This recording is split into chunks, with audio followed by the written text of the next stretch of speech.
韩国影片之前呢，我想要先跟大家讲一下，就是关于我们这次韩国行，还有关于我的一些事情。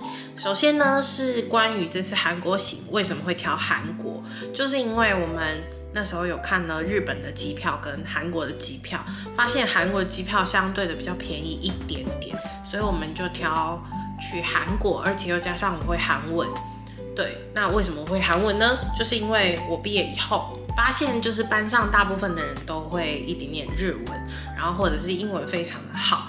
然后我的话是因为从高中开始就会看韩剧，所以我其实基本上听得懂，然后不太会说。然后当下就决定说，那要不要来去学韩文？所以我就去这个延世大学的语学堂，就是学韩文。那我是从2级学到6级，这是我的毕业证书。毕业证书。然后我们这一次韩国行有10天，后面的5天是有其他的朋友一起参与。那我们几个都是已经去过韩国的状态，所以呢，像一些什么南山堂，我们全部都去过，就不会再去。然后也因为我们全部都去过，所以会有一些我们曾经吃过觉得好吃的店，或者是呢，在疫情这期间新产生的好吃的店，就是网络上流传好吃的店，我们也会去吃。那买东西的部分呢，因为我这一次锁定就是我想要去逛一些家居店，所以我的那些行李的扣打全部都留给家居，像什么锅碗瓢盆之类的，所以这次可能就不会有一些衣服的开箱。然后也因为大家都是时隔很久才去韩国，所以呢，我们的那个画面啊，我就尽量都是拍很快速的，就是菜一上来拍一下这样子，希望大家可以谅解，因为我不想要打扰大家旅游。对，那就跟着我一起来去韩国吧。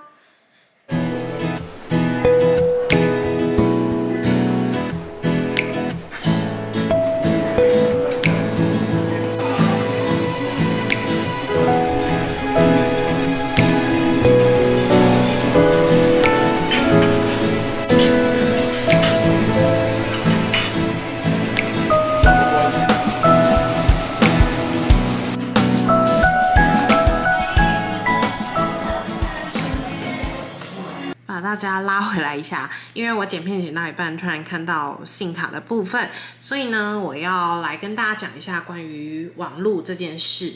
以前我们出国都是用分享器，然后在北海道玩的时候就发生过一件事情，就是我们6个人，然后共用一颗分享器，结果有一天在坐公车的时候，因为公车很满，所以呢，我们有一个人先上车，然后那个人就是我妈妈。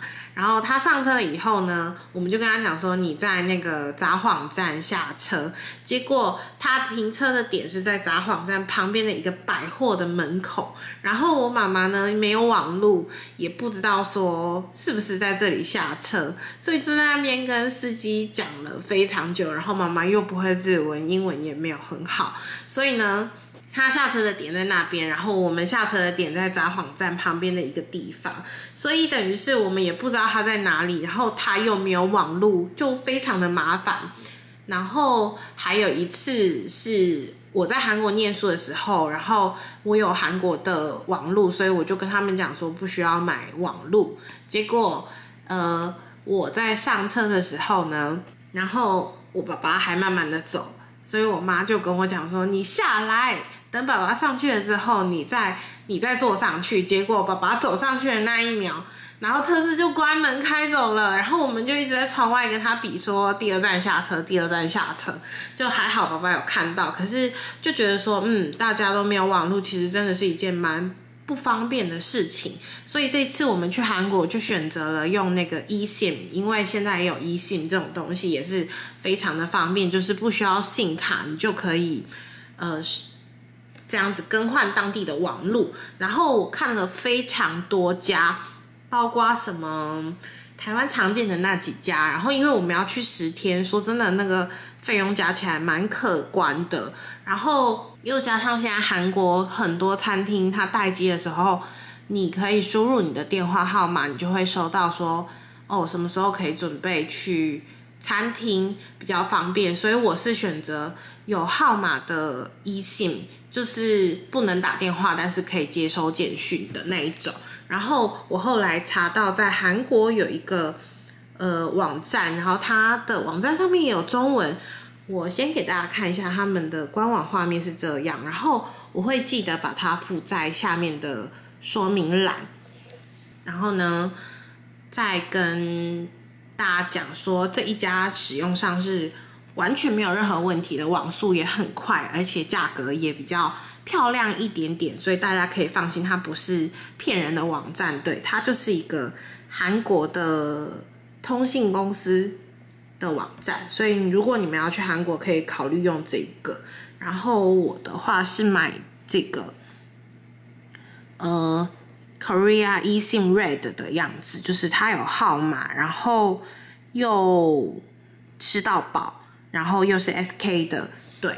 然后我会记得在下面分享给你们，然后我也有简单教一下你们怎么使用，等一下会出现，对，就这样。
机票出来了，然后我要来去办快速通关，还有等一下去处理一下我的银行账号，在这边然后取号就可以申请啦。我申请完了，这次要去银行处理我的账号，然后就可以准备来去饭店啦。我现在已经把我的银行处理好了，然后要去坐机场巴士到饭店。这边是 B1， 然后如果说你有信用卡，可以直接插卡结账的人，你就用那个机器。然后如果没有的话呢，就可以来这边用现金买票。买好票以后，这边会有一个搭乘的站数是30，然后这个是发车的时间，然后这里是宏大，这里是30，等一下车子就会来。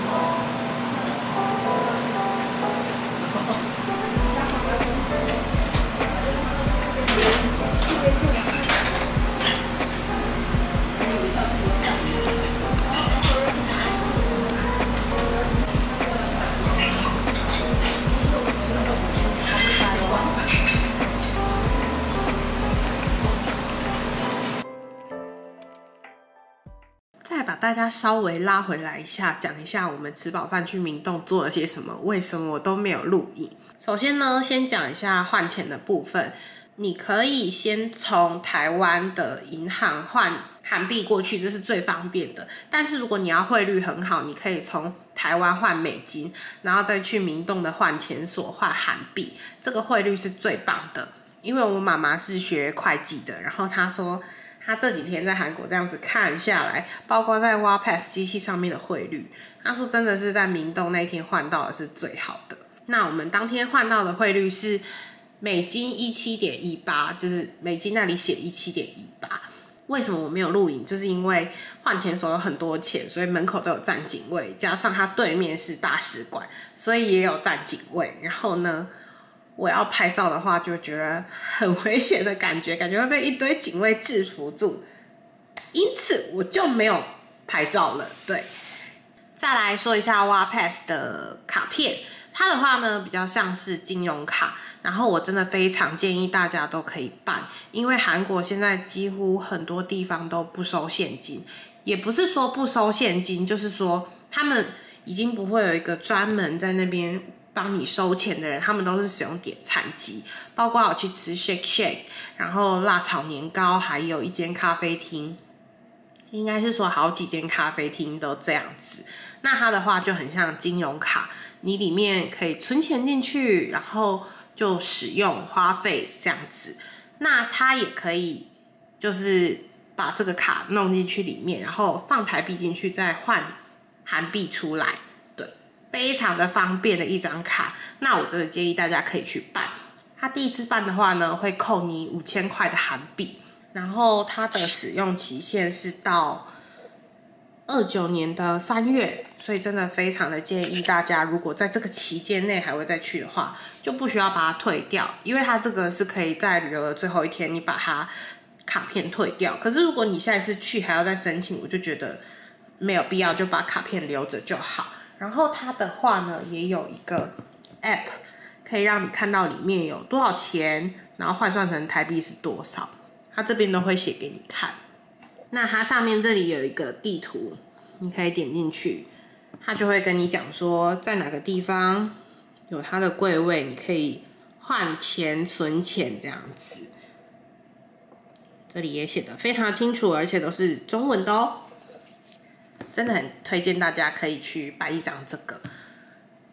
那再来就是我们去换完钱以后，我们就去了免税店，因为妈妈想要买一些国际品牌的美妆，然后我就觉得那是国际品牌，大家应该没什么兴趣，所以我也没拍。那我真的还蛮建议大家，如果想去的话可以去，因为我们那天去有蛮多活动的，就是所有的商品都已经是免税价以外，它又在打7折，然后又有一个活动，就是你花多少钱，它会有一个送你多少钱的一个活动，可是我有点忘记仔细的金额，就有点类似像说我花10块美金，他会送我2块美金；我花20块美金，他会送我5块美金这样子的活动。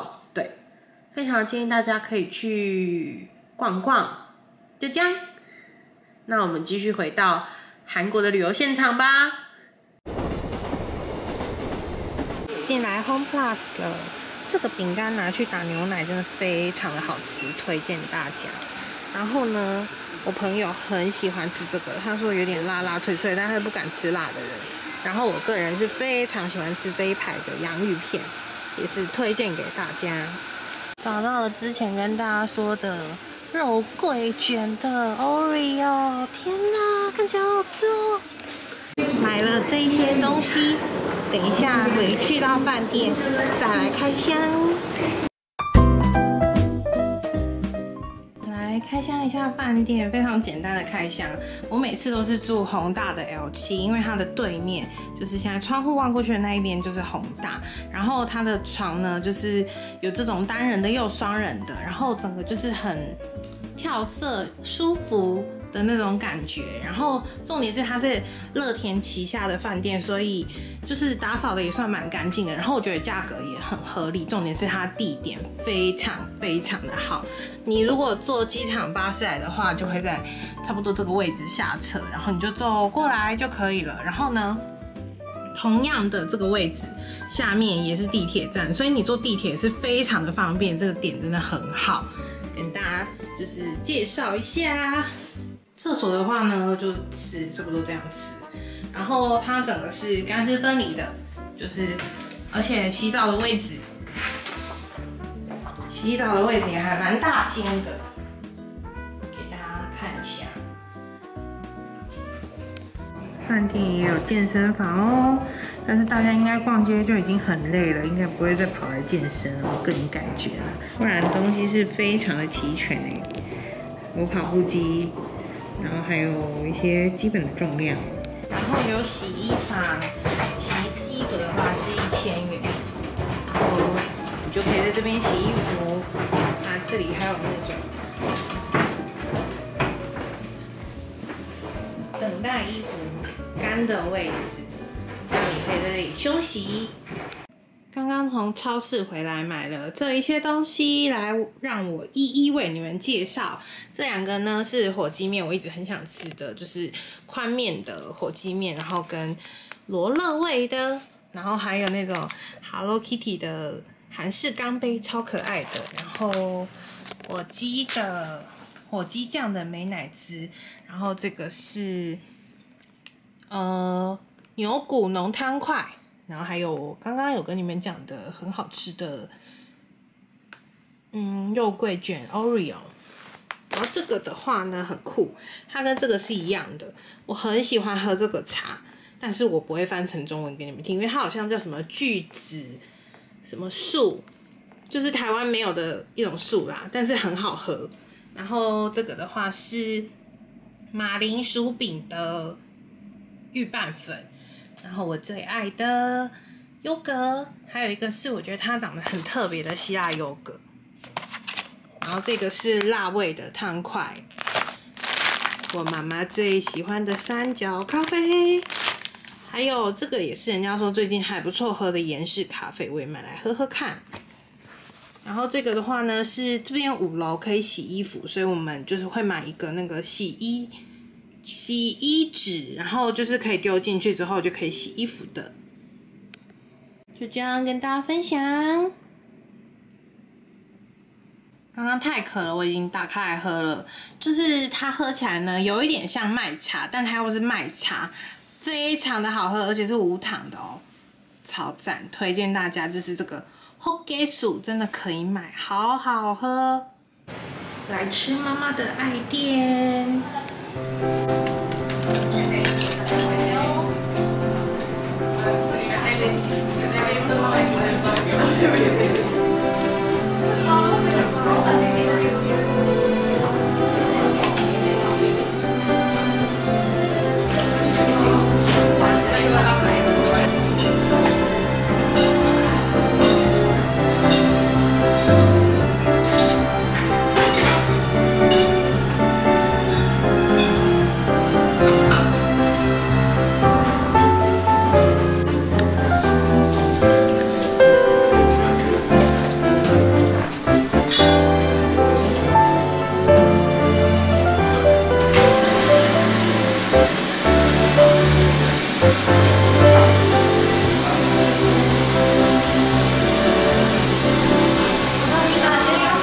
宏大的在2楼，然后它是一家连锁店，所以很多地方都有，不是只有宏大才有。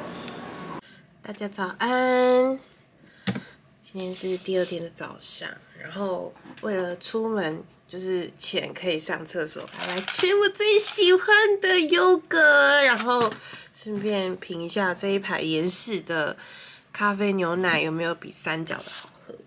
但是因为我妈已经把三角的喝完了，所以呢我就喝这个，然后分她一口，让她评比。很香哎，咖啡味。我来请我妈妈评比。还是三角好喝，真的，这个太甜了。今天要来吃阿娘，她在那个上水也有一家，然后是废墟风。我比较喜欢安果的这一间是韩屋风。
皮都烤得很好吃，然后这个的话烤得很湿润，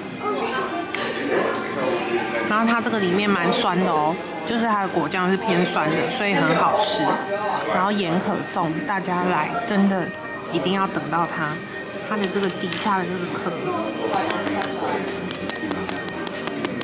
超级酥脆，超级好吃。然后美式的话就是那种很标准的韩国美式，比较偏水，但是它的那个咖啡香很重，很好喝。然后这一杯的话，综合野莓偏酸，非常的好喝，但是没有气泡的，但是是好喝的。Onion 可以来，这个上面全部都是糖粉，真的怕得糖尿病，所以我就把它都移下来了。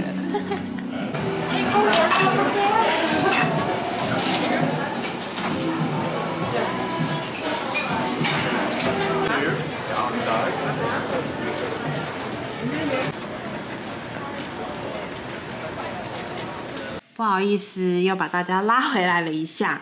我要跟大家讲一下，就是在韩国旅游的话，千万不要使用 Google Map， 因为你会查不到任何的东西。他们都是用 Naver 地图，就是 Naver Map，NAVER MAP 这个地图。然后呢，它的设计我觉得比Google 地图还要更好用。那我先教大家一下，如果你是不会韩文的，因为像我是会韩文，我都是用韩文打。你如果不会的话，就点进去它这个3条线的位置，然后按这个 setting 的那个图案，然后这里有一个 on all， 这个就是语言的意思，然后你就可以选择看一下英文还是中文都可以，然后它的界面就会变掉。那我觉得它非常好用的是，比如说像我搜寻，我从 L7 弘大，然后这边有一个出发跟抵达，那我可以先选出发。然后比如说我要去广藏市场好了，对，广藏市场。然后它这边就会有一些方式，比如说你可以坐公车或者是公车加地铁。那我觉得它这个很方便的是，你看它这样点进去，它会有一个叫你搭1之1，这样子你就可以非常快速的，就是转换那个换线，就是你不用走很长的路，或者是说你一走出那个车厢，它门口就是一个电梯或者是楼梯，你可以非常快速的出去。对，它这边都有写，我觉得真的很方便。然后我等一下教一下大家怎么样看那个地上的那个车厢号。那我们就继续回去韩国吧。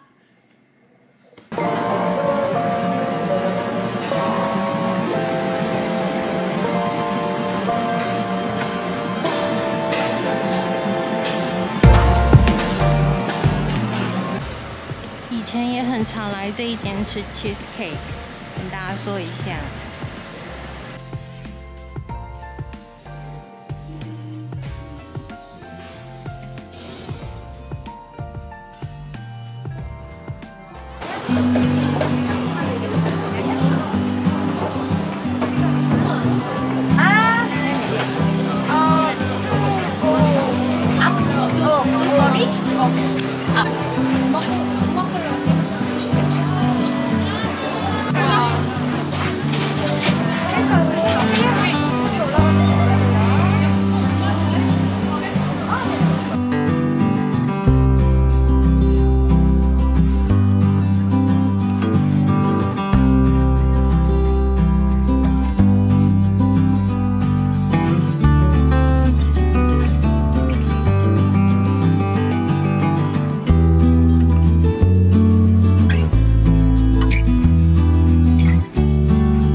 早上去了那个 Onion 以后呢，就去了那个 London Bagel Museum， 真的非常非常的有名。然后，但是因为我马上就要见朋友，就是一个日本姐姐，所以呢，我就用外带的。我等一下来吃吃看好不好吃。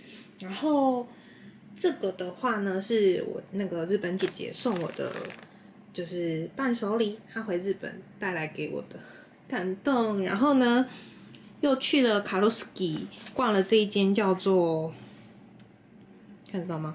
不对焦，有了，这一间叫做 Hey 的店，然后买了这个超漂亮的玻璃的汤匙，有大的跟小的这样子。然后就是又再见了一个台湾朋友，我们去吃了那个煎饼。然后我现在呢就来开箱bagel给大家看，到底好不好吃？我真的整排队排了1个小时，而且还是外带，没有在那边吃，真的超级疯狂的一间店。然后呢，我离开的时候是2点45。那个时候他就已经说，你要再来抽号码牌的话，他们可能已经售完了，所以他不给人家再抽号码牌。然后我差不多是2点40进去的，最火红的那个葱 bagel 就已经完全售完了，所以我就是买了一个无花果的跟一个盐可颂口味的那一种。现在来开箱，今天一定要先吃吃看这个 London Bagel Museum。真的太好奇，到底是有多好吃？明明在韩国就是有2间分店，还每间都要排队，我真的是非常的疑惑。它的话长这样子，真的是很漂亮啊！然后店里面也装潢得很漂亮。如果这间很好吃的话，就是等过几天我另外一个台湾朋友过来，我们还是会再去吃。然后我想说，我先吃吃看好不好吃。如果真的是不好吃的bagel 就真的没有必要在那边花时间。我买了2个，这个是无花果的，然后呢，这个是盐的。看一下，我先吃吃看原味的盐。哦，它是扎实的哦。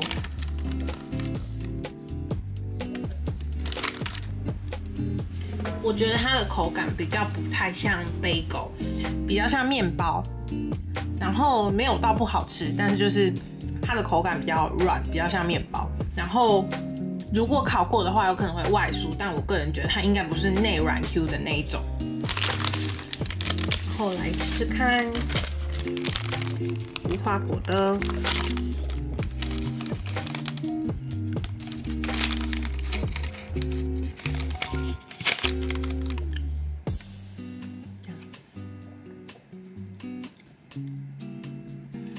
现在这样冷冷的吃，我觉得它真的比较偏向面包的感觉，就是里面是软软的，比较跟我们印象中那种扎实，的那种 bagel 有一点不太一样。接下来呢，它的那个棒子弄得很可爱，我要来试试看它的酱。我买了一个，就是应该也是很红的那个 garlic and spring onion cream cheese， 就是大蒜、青葱 cream cheese， 给大家看一下。哦，葱味很浓哦，试试看。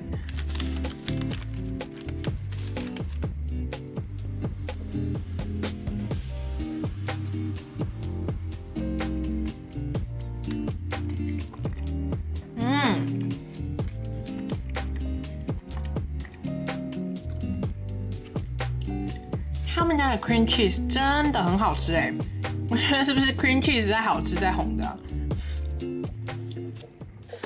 ？Hello， 大家好，想跟大家说一下，我决定呢在每天的，就是行程的结束，然后先来开箱我那一天买了什么东西。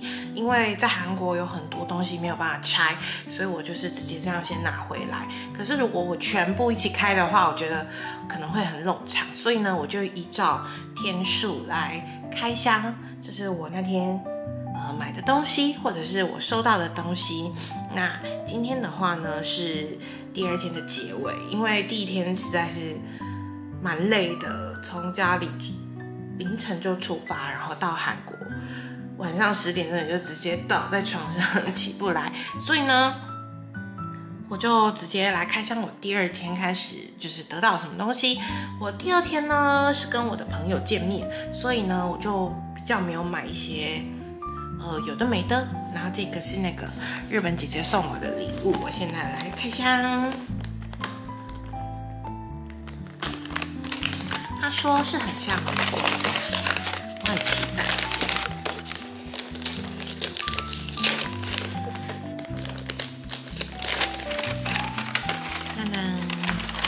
哇，好漂亮哦！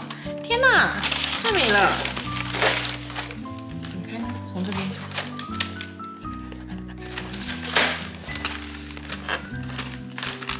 开一下。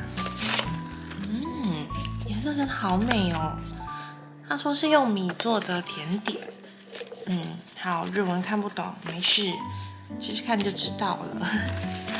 白色的话不知道是什么口味，但是这个的话是南瓜的，然后绿色的可能是菠菜，然后还有番茄，黑色的应该是芝麻吧，我在猜，然后紫色的是紫薯。我决定我要来吃吃看，有点期待。从我喜欢的紫薯试试看好了。哦，很脆的感觉耶。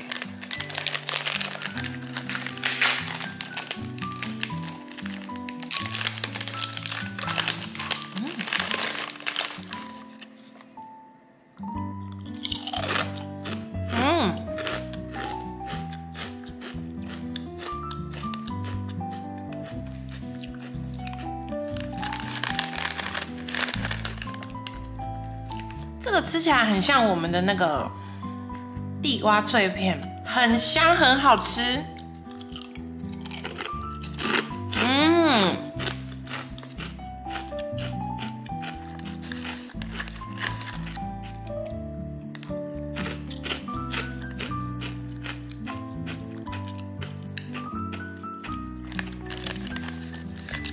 停不下来，一口接一口哎。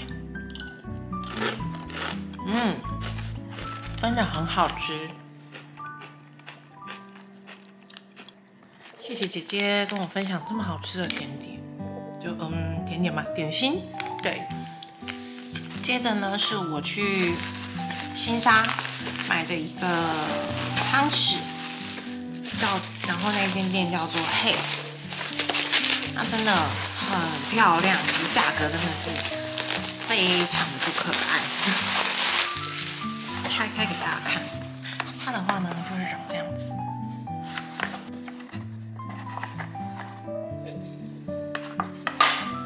它就是长这样子的汤匙，真的很好看。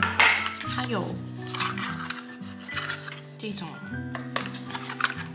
小汤匙的，好，很难拿出来。我等一下，拍完我再拿出来。先拿一只给大家看。它就是非常的缤纷，然后又很有质感的那一种汤匙，真的是太美了，觉得连那个细节都很漂亮。它里面的那个花纹，真的是很美。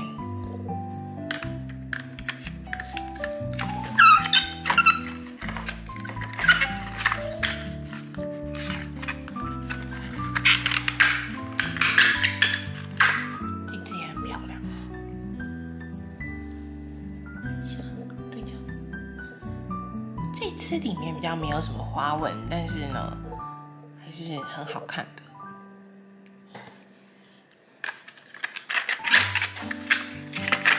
这就是第2天去新沙买的东西，跟大家分享。对，然后跟大家分享一下，就是大家可能去韩国都是买衣服居多，然后我这次呢，我主要就是想要买就是家居类的东西，因为每次都在网络上看到其他人用的那些韩国的家居东西都很漂亮，所以这次呢就没有逛什么衣服店，主要都是家居店为主。因为真的我很喜欢买这些东西，大家应该看得出来，所以这次呢主要的分享都会是以家居为主。今天的影片就先到这了，真的很想要多塞几天的行程进来，但是影片已经超长了，所以就先分享前2天。那本来也想说回来可不可以1周多更几个影片，但我生病了，实在没有体力剪片，所以会维持周更，真的很抱歉。那也谢谢大家的谅解。